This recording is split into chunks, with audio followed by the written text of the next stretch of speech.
দক্ষিণ আমেরিকার দেশ ব্রাজিলে হঠাৎ করে রিবন নামের এক ধরনের পুতুল নিয়ে শুরু হয়েছে উন্মাদনা, যা দেখতে একেবারে জীবন্ত শিশুর মতো।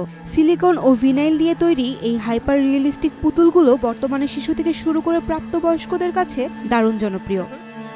অবিকল নবজাতকদের মতো দেখতে এই পুতুলগুলোর দামও কিন্তু কম নয়।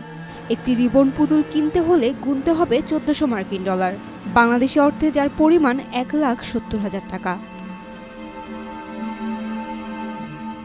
এই মানব সদৃশ পুতুলের ধারণা ব্রাজিলে কিন্তু নতুন নয়, তবে সাম্প্রতিক সময়ে সামাজিক যোগাযোগ মাধ্যমে এর জনপ্রিয়তা নতুন মাত্রা পেয়েছে।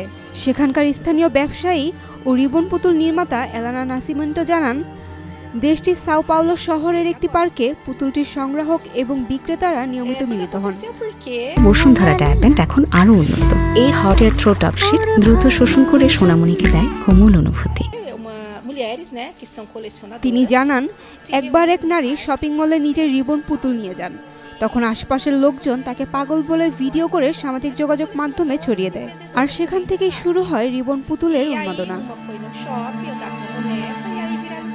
প্রতিটি রিবন পুতুল শিল্পীর হাতের নিখুঁত ছোঁয়ায় তৈরি হয়। ঘন্টার পর ঘন্টা পরিশ্রমে হাতে আঁকা ত্বক, গ্লাস চোখ আর চুল বসানো হয় এক এক করে।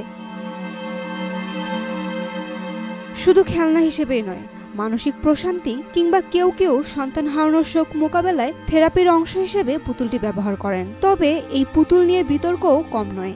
নাসিমেন্টো জানান, কেউ কেউ পুতুল অসুস্থ বলে তাকে নিয়ে হাসপাতাল পর্যন্ত চলে যাচ্ছেন, যা বাস্তব শিশুর চিকিৎসায় বিঘ্ন ঘটাতে পারে।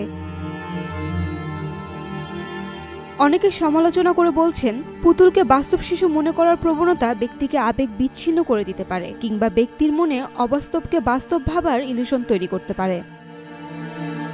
সাইমা আক্তার, ডেইলি সান।